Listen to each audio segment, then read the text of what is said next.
اعوذ باللہ من الشیطان الرجیم بسم اللہ الرحمن الرحیم الحمد لأہلہ والصلاة علی اہلہا اما بعد فقد قال اللہ تعالی فی القرآن المجید والفرقان الحمید وقولہ الحق اصدق القائلین بسم اللہ الرحمن الرحیم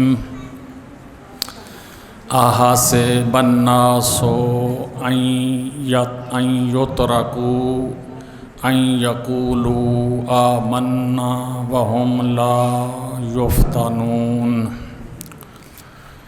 قال امام باقر علیہ السلام انما المؤمن بمنزلۃ کف المیزان کلما زید فی ایمانہ زید فی بلائہ۔ سب سے پہلے آج کے دن کی مناسبت سے امام زمانہ علیہ الصلاۃ والسلام جناب سیدہ سلام اللہ علیہا جناب رسول خدا صلی اللہ علیہ وآلہ وسلم امیر المؤمنین اور باقی تمام انبیاء علیہ الصلاۃ والسلام کی دوسرے امام کی ولادت بسعادت کی تبریک عرض کرتے ہیں، مبارکباد پیش کرتے ہیں۔ اہل بیت کے بعد تمام مراجع اعظام نائب امام زمان علیہ الصلاۃ والسلام کی خدمت میں اور عموم مسلمانان جہان کی خدمت میں، بالاخص محبان اہل بیت کی خدمت میں، اس سے بھی خصوصاً اور بالاخص تر جو ہے آپ حضار گرامی خاہران کی خدمت میں اپنے مولا کی ہم سب کی خدمت میں تبریک عرض کرتے ہیں، مبارکباد پیش کرتے ہیں۔ دعا گو ہیں خداوند عالم اس عظیم امام کی ولادت بسعادت کے صدقے ہم سب کی سب محبان اہل بیت کی خداوند عالم مشکلات دور فرمائے، اور آج کے دن ہم یہی عیدی مانگتے ہیں اللہ کی بارگاہ میں سے کہ ہمارے وقت کے امام کا خداوند عالم جلد ظہور عطا فرمائے۔ انشاءاللہ قبلہ مدنی صاحب کی گفتگو سے ہم مستفیض ہوں گے امام کی سیرت کے بارے میں، امام کی سیرت کے بارے میں انشاءاللہ گفتگو جو ہیں وہ مفصل بیان فرمائیں گے۔ ہم اپنے اس درس کو مولا کے ایک فرمان سے مزین کرنے کے لیے تبرک کے طور پر جو ہے مولا کا ایک فرمان اقدس حضرت کا میں بھی آپ کی خدمت میں جو ہے عرض کرنا چاہتا ہوں۔ دعا گو ہوں کہ خداوند عالم ہم سب کو تمام ائمہ اطہار کے فرمانوں پر اور اللہ کے تمام جو ہیں ارشادات پر عمل کرنے کی توفیق عنایت فرمائے۔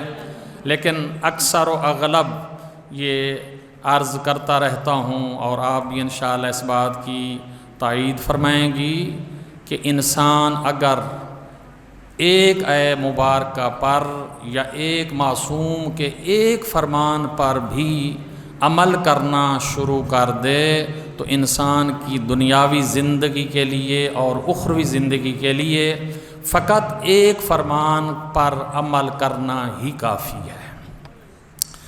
کیوں ایسا ہے؟ اس لیے کہ یہ ہادی اور رہبر ایسے ہیں، ان کا جو فرمان ہوتا ہے اتنا جامع ہوتا ہے، انسان کی پوری زندگی کا جو ہے ایک سسٹم اسی ایک بیان میں، ایک فرمان میں جو ہے وہ پیش فرما دیتے ہیں۔ تو آج کا فرمان بھی کچھ اسی طرح کا ہے۔ امام حسن مجتبی علیہ السلام فرماتے ہیں اتم العقل ناقص الکلام، الف کے ساتھ تے میم اتمل عقلو ناقصل کلام، یہ دو جملوں پر حضرت کا جو ہے فرمان اقدس مشتمل ہے، لیکن اس میں پیغام بہت بڑا ہے جس میں ہماری نجات اس دنیا میں بھی اس پہ ہم عمل کریں تو ہو سکتی ہے، اور آخرت کے لیے بھی، اس لیے کہ آخرت کا تعلق جو ہے اسی دنیا کے ساتھ جڑا ہوا ہے۔ پھر میں عرض کرتا ہوں، جو خار لکھ رہی ہیں ان کو نوٹ فرمانا چاہتی ہیں، اتم العقل ناقصل کلام، ترجمہ اس کا ہے کہ جب انسانوں کی عقل مکمل ہو جاتی ہے، تام ہو جاتی ہے، انسانوں کی گفتگو کم ہو جاتی ہے۔ یہ ایک فارمولہ ہے۔ کیوں ایسا جامع فرمان ہے؟ کیونکہ موضوع یہ نہیں ہے، یہ میں نے مولا کی ولادت کے دن جو ہے تبرکاً یہ مولا کا فرمان جو ہے تلاوت کیا ہے، تو اس میں یہی فلسفہ ہے، اس لیے کہ رسول اللہ صلی اللہ علیہ وآلہ وسلم کا فرمان اقدس اور حدیث مبارکہ بھی یہی ہے کہ الدنیا مزرعۃ الآخرہ، کہ یہ جو دنیا ہے آخرت کے لیے کھیتی ہے، جو کچھ اس میں ہم نے کاشت کرنا ہے کل اسی کو جا کر دیکھنا ہے اور اسی کا جو ہے پھل لینا ہے، اور وہی ہمارے نام اعمال میں موجود ہوگا۔ تو اس طرح کا فرمان اسی سے یہ بھی ملتا جلتا ہے، جس انسان کی عقل جو ہے وہ مکمل ہو جاتی ہے، پھر کیا ہوتا ہے، وہ فضول باتیں نہیں کرتا، لغویات اپنی زبان سے نہیں نکالتا، جو جب بھی بولتا ہے پھر سوچ سمجھ کر بولتا ہے۔ اور اسی فرمان کی تائید اور بھی اس آج کے ہمارے امام کے بابا جناب امیر المؤمنین علی ابن ابی طالب علیہ الصلاۃ والسلام کا بھی ایک فرمان ہے، وہ بھی حضرت یہی فرماتے ہیں کہ جب جو عقل مند انسان ہوتا ہے اس کا عقل جو ہوتا ہے اس کی زبان پر حاوی ہوتا ہے، وہ پہلے عقل سے بات کو سوچتا ہے پھر وہ بات کرتا ہے، لیکن احمق کا جو عقل اور زبان ہوتی ہے اس کی زبان جو ہوتی ہے وہ عقل سے پہلے ہوتی ہے، منہ سے بات پہلے نکال دیتا ہے، غور و فکر بعد میں کرتا ہے، پچھتاتا ہے، پشیمان ہوتا ہے، شرمندہ ہوتا ہے، یہ تو مجھے بات یہاں نہیں کرنی چاہیے تھی، اس کا تو مقام نہیں تھا، میں نے بغیر سوچے سمجھے یہ بات کر دی ہے۔ تو اسی طرح ہے یہ مولا کا فرمان بھی، حسن مولا علیہ الصلوۃ والسلام کا بھی یہی فرمان ہے کہ جب انسان کی عقل مکمل ہو جاتی ہے تو پھر انسان ایک ایک کلمہ زندگی میں سوچ سمجھ کر نکالتا ہے۔ تو کیا ہو جائے گا، جب زبان پر کنٹرول ہو جائے گا تو بہت سارے گناہوں پہ جو ہے وہ کنٹرول ہو جائے گا۔ غیبت کرتی ہے یہی زبان، گالیاں دیتی ہے یہی زبان، تہمت لگاتی ہے یہی زبان، بہتان لگاتی ہے یہی زبان، الا ماشاء اللہ زبان کے کام ہیں۔ تو مولا کا یہ فرمان کی بہت اچھی تشریح ہو سکتی ہے کہ بس جس انسان کی عقل جو ہوتی ہے مکمل ہو جاتی ہے پھر اس کی کلام جو ہوتی ہے وہ کم ہو جاتی ہے، جب بولتا ہے وہ سوچ سمجھ کر بولتا ہے۔ تو ہمارے اردو زبان میں بھی اس کا بہترین جو انہی فرمانوں کا ایک ترجمہ ہے جس کو ہم بالکل عام فہم زبان میں ہر وقت جو ہے بولتے ہیں، پہلے بات کو تولو پھر منہ سے بولو، اس کا مفہوم بھی یہی ہے۔ تو جو اقوال زرعی ہوتی ہیں وہ اسی طرح ہوتا ہے، کسی نہ کسی بزرگ کا یا کسی آیہ مبارکہ کا وہ مفہوم ہوتا ہے اپنے لفظوں میں۔ تو مولا کا انشاءاللہ دعا گو ہوں خداوند عالم آج کے دن کے صدقے ہم سب کو مولا کے اس فرمان پر جو ہے عمل کرنے کی توفیق عنایت فرمائے۔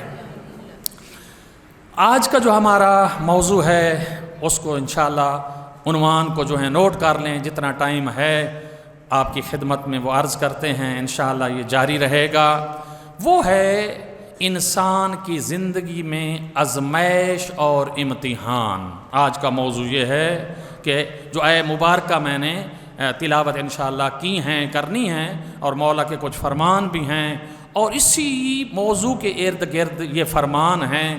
پہلی آیہ مبارکہ سورہ عنکبوت سے میں نے تلاوت کی ہے، آیت نمبر 2 سورہ عنکبوت۔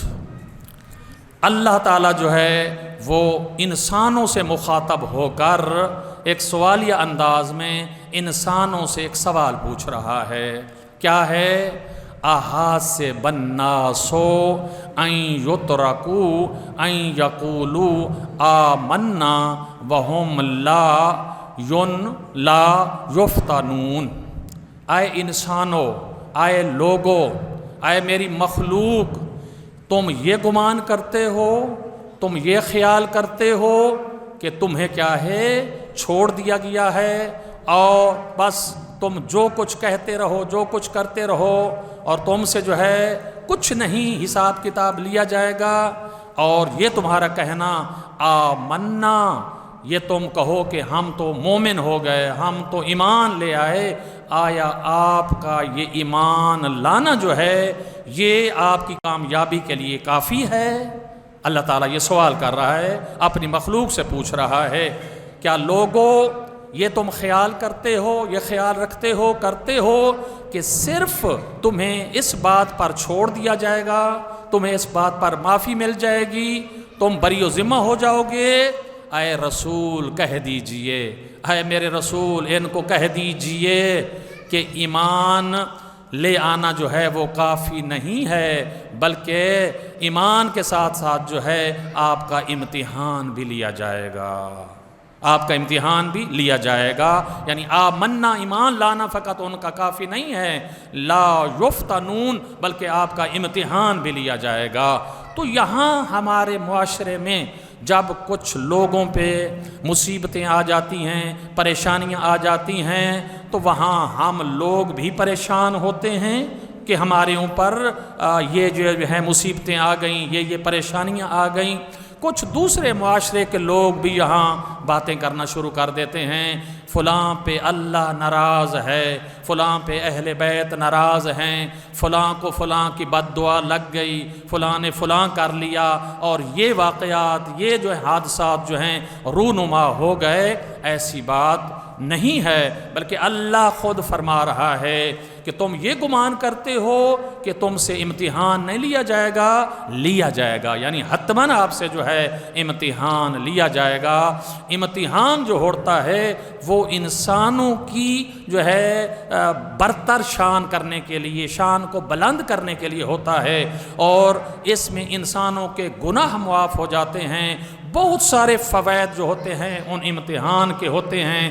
ہم امتحانوں سے گھبرا جاتے ہیں. دعا یہ مانگنی چاہیے کہ اس لیے یہ اللہ کا واضح طور پر جو ہے یہ فرمان موجود ہے. یہ اللہ تعالیٰ نے قرآن پاک میں یہ اعلان فرما دیا ہے کہ لا یکلف اللہ نفسا الا وسعہا. میں آپ سے جتنا آپ جو ہیں آپ کے نفس میں وسعت ہے، جو آپ کام کر سکتے ہیں، میں اتنی ہی آپ کو تکلیف دوں گا، اس سے زیادہ آپ کو تکلیف نہیں دی جائے گی. بس جتنی انسان کی وسعت ہوتی ہے امتحان بھی انسان کا اتنا ہوتا ہے. جتنا انسان کا ایمان پختہ ہوتا ہے انسان کا امتحان بھی اتنا ہوتا ہے. تو یہ موضوع جو ہے طولانی ہے، بس نتیجہ اس کا یہی ہے کہ انسان امتحانوں سے گھبرائے نہیں. اگر زندگی میں امتحان اللہ تعالیٰ لیتا ہے وہ عادل بادشاہ ہے، اس کے ہر کام مالک کا جو ہے وہ حکمت سے جو ہے خالی نہیں ہوتا. یہی دعا مانگی جائے، خدایا اگر تو نے ہم سے امتحان لیا ہے تو ہمیں امتحان میں ثابت قدم ضرور رکھنا، کہیں ہمارے جو ہیں پاؤں لڑکھڑا نہ جائیں، کہیں ہم گمراہ نہ ہو جائیں، کہیں مستقیم سے جو ہے ہم جو ہے اتر نہ جائیں، بھٹک نہ جائیں. بس امتحان لینا جو ہے وہ بہرحال کیا کہتے ہیں کہ انسان کے لیے، خود انسان کے لیے جو ہے وہ مفید ہے اور فائدے مند ہے. ایمان صرف ایک لفظ جو ہے آمنا منہ سے کہنا جو ہے یہ کافی نہیں ہے. فقط لفظ کا تلفظ کر دینا کہ ہم ایمان لے آئے ہیں تو یہ کیا ہے کافی نہیں ہے، بلکہ مکمل نظام اور دستور زندگی کا نام جو ہے ایمان ہے. ایمان جو ہوتا ہے انسان کی زندگی کے پورے دستورات اور قوانین جو ہیں جب وہ مکمل ہوتے ہیں تو اس کو جو ہے کہتے ہیں کہ یہ صاحب ایمان ہے. ایک دستور جو ہے اپنانے کا نام ہی کیا ہے؟ یہی ایمان ہے۔ اس راستے کی تمام مشکلات کو، تمام مصائب اور مصیبتوں کو برداشت کرنے کا نام جو ہے یہ ایمان ہے۔ ایمان کے یہ تقاضے ہیں، جب کوئی مومن ہوتا ہے تو پھر ان چیزوں کے لیے جو ہے وہ آمادہ ہو جائے۔ اس ایمان کی کوئی قیمت نہیں، اس ایمان کا کوئی فائدہ نہیں کہ جو ایمان انسان کی زندگی میں کوئی کردار ادا نہ کر سکے۔ ایمان وہ ہوتا ہے جو انسان کی زندگی میں کردار ادا کرے، انسان کو مصیبت پہ صبر ہو، انسان جو ہے مستقیم سے جو ہے ہٹ نہ جائے۔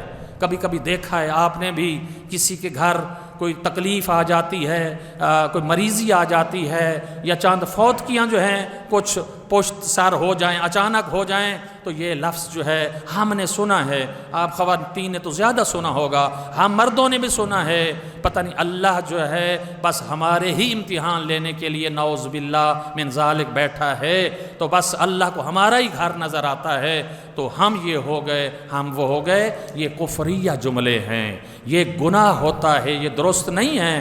مالک نے اعلان فرما دیا ہے، میں اتنا امتحان لوں گا جتنا تم برداشت کر سکو گے۔ پھر جو پیپر لینے ہیں نا خدا نے، اس کے چاند نمونے بھی گنوا دیے ہیں، اس کے لیے بھی رہنمائی ہماری فرمائی ہے۔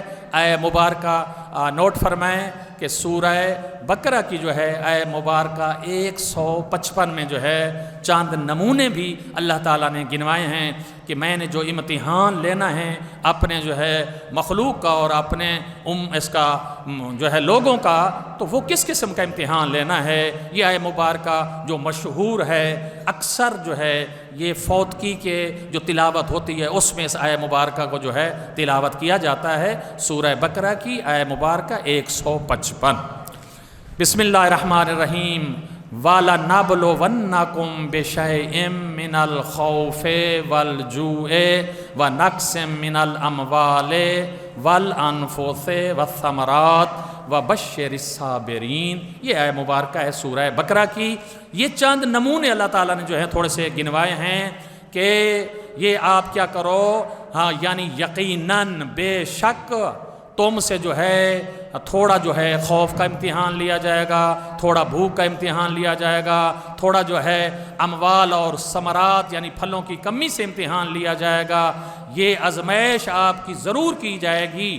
جو ان امتحانوں کو پاس کر لے گا، صحیح اور سالم ان امتحانوں کو گزار لے گا، تو پھر اللہ نے پیغمبر اسلام کے ذریعے سے یہ بشارت دی، یہ نوید دی، یہ خوشخبری دی، پھر میری مخلوق کو کہہ دیجئے، اے میرے رسول، اے میرے حبیب، میرے ان بندوں کو کہہ دیجئے کہ آپ کے صبر کرنے پر جو ہے اللہ آپ کو بشارت عطا فرما رہا ہے، اللہ آپ کے گناہوں کو بھی معاف فرمائے گا، اللہ آپ کو جنت میں جو ہے بالا مقام بھی عطا کرے گا جب کیا ہوگا، تم ان امتحانوں پر صبر کرو گے۔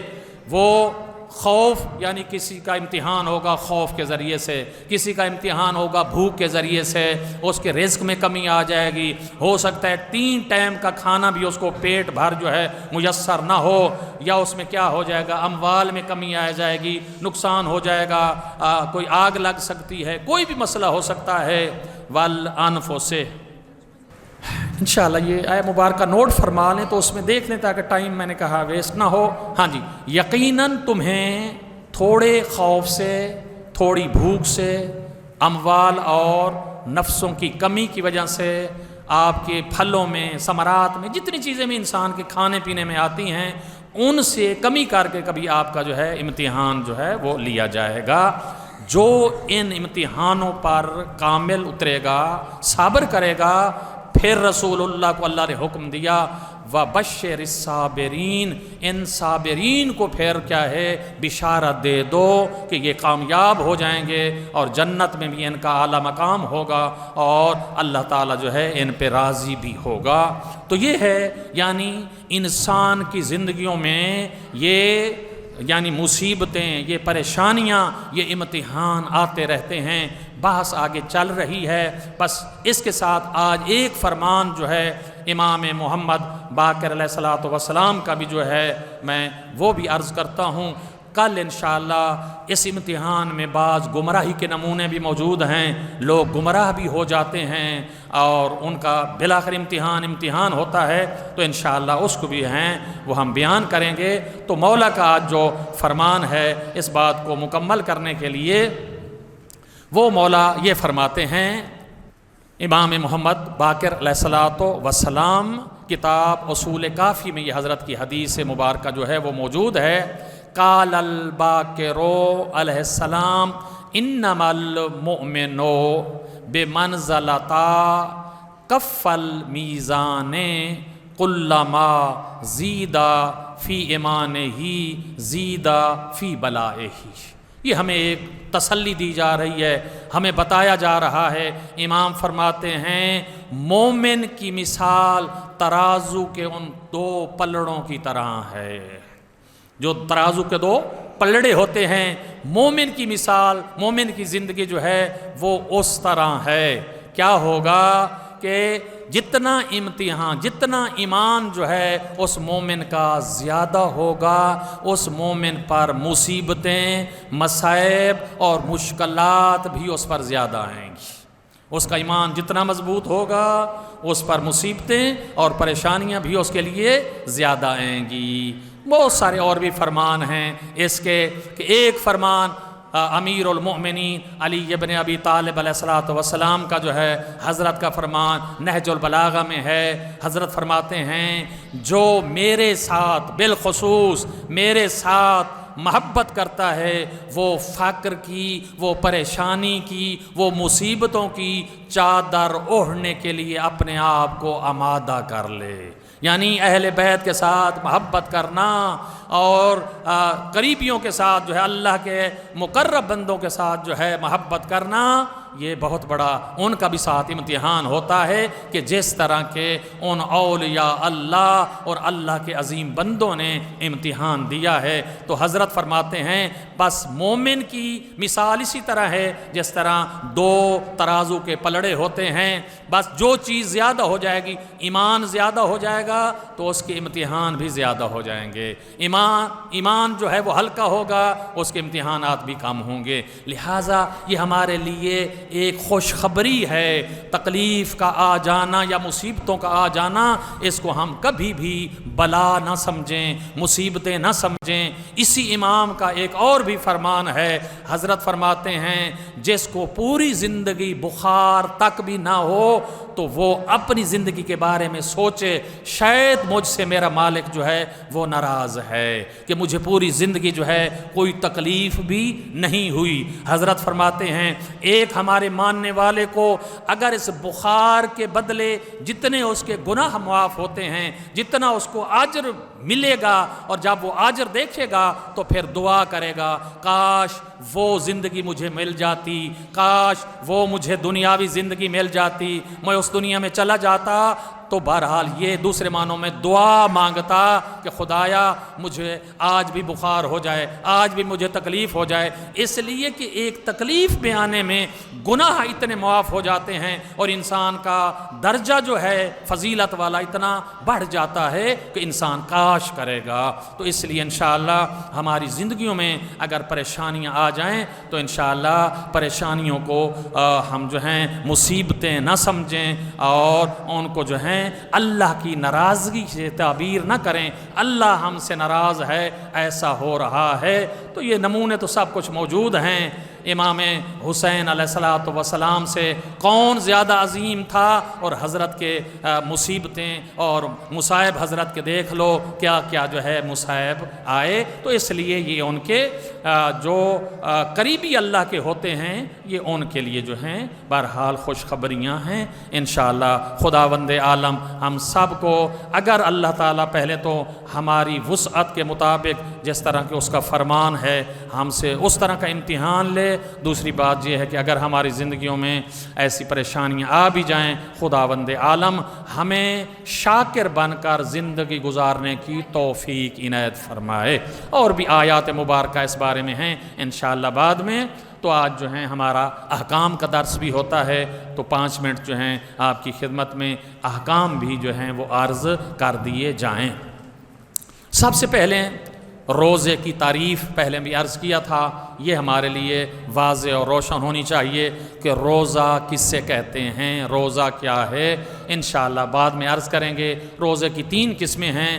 ہمارا ابھی پہلا روزہ ہے جس کو ہم نے کیا کرنا ہے، 9 چیزوں سے اپنے آپ کو رضائے خدا کے لیے صبح صادق سے لے کر مغرب تک جو ہے ان 9 چیزوں سے ہم نے پرہیز کرنا ہے۔ ہم انسانوں کا روزہ جو ہے ابھی جو ہے یہی ہے، اور اس کے سامنے کیا ہے، اس کا جواب یعنی خدا کی خوشنودی حاصل کرنے کے لیے اور اپنے آپ کو اللہ کی بارگاہ میں تذلیل یعنی چھوٹا اظہار کرنے کے لیے یہ ہم اس کا جو ہے حکم مانتے ہیں۔ صبح صادق سے لے کر غروب آفتاب یعنی مغرب تک، جسے ہم کہتے ہیں روزے کے افطار کا ٹائم ہوتا ہے، اس تک اللہ کی ان منع کی ہوئی 9 چیزوں کو جو ہے پرہیز کرنا اور اس سے دور رہنا، یہ روزہ ہے۔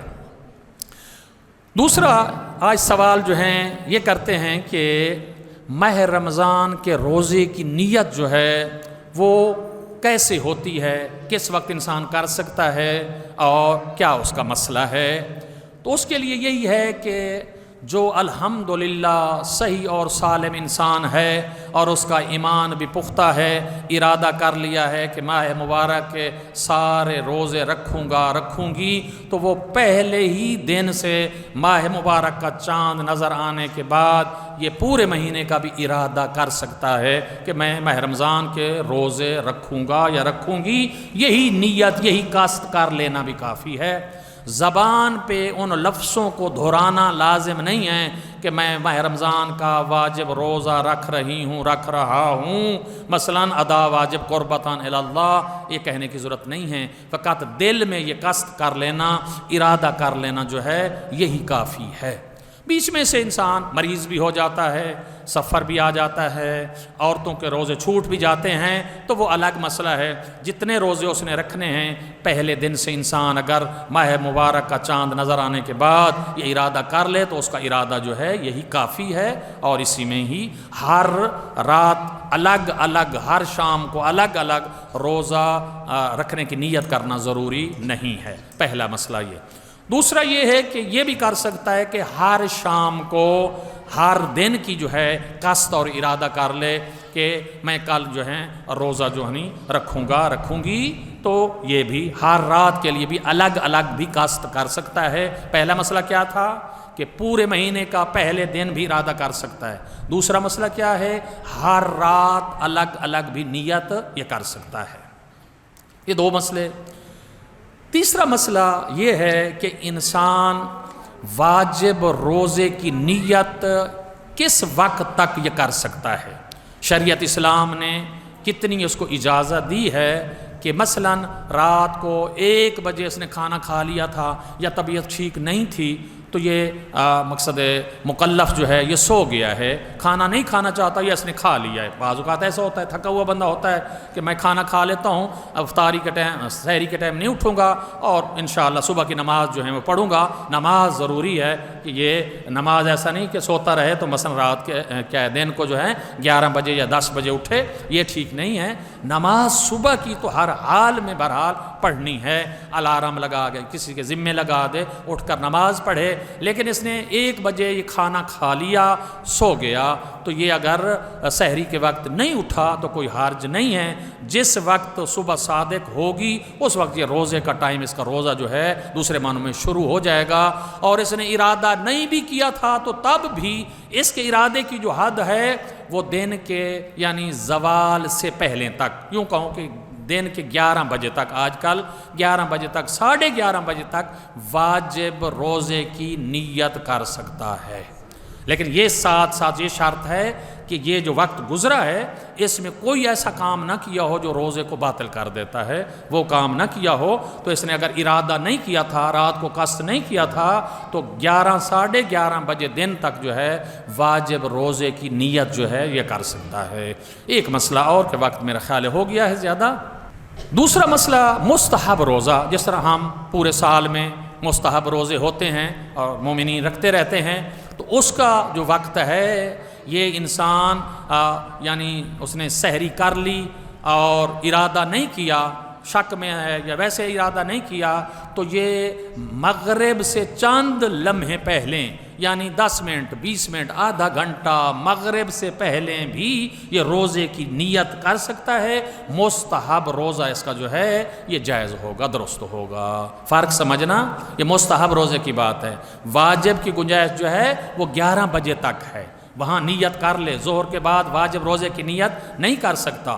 ہاں اس کا ارادہ نہیں تھا روزے رکھنے کا، نیند آ گئی روزہ رکھنا چاہتا ہے، تو یہ ظہر کے بعد اگر نیت کرتا ہے تو پھر اس روزے کو بھی پورا کرے، احترام روزہ یہ ہے پورا کرے، لیکن اس روزے کی بجائے ایک قضا روزہ جو ہے وہ بھی بجا لائے گا، کیونکہ نیت کرنے کا وقت جو تھا وہ چلا گیا ہے۔ 11 بجے تک جو ہے کر سکتا ہے، لیکن اس کے بعد واجب نہیں۔ لیکن مستحب روزے کی یعنی افطار سے 15-20 منٹ پہلے بھی یہ ارادہ کر لیتا ہے کہ میں آج روزہ رکھنا چاہتا ہوں تو یہ کر سکتا ہے، لیکن ساتھ یہ شرط نہیں بھولنا کہ تمام جو روزے کو باطل کرنے والی چیزیں تھیں اس سے اس نے پرہیز کیا ہو، اس سے احتیاط کرنا جو ہے وہ ضروری ہے۔ تو یہ مغرب کے قریب بھی مستحب روزے کی نیت کر لے تو اس کا روزہ درست ہوگا اور جائز ہے۔ تو انشاءاللہ بعد میں کن افراد کے لیے روزہ رکھنا جو ہے وہ جائز نہیں ہے، جو روزہ نہیں رکھتے اس کے کیا احکام ہیں، فطرے کے احکام بتائیں گے، اور بھی روزے کے بارے میں متعلق انشاءاللہ احکام ہیں، وہ ساتھ ساتھ انشاءاللہ آپ کی خدمت میں عرض کرتے رہیں گے۔ وما علینا الا البلاغ المبین۔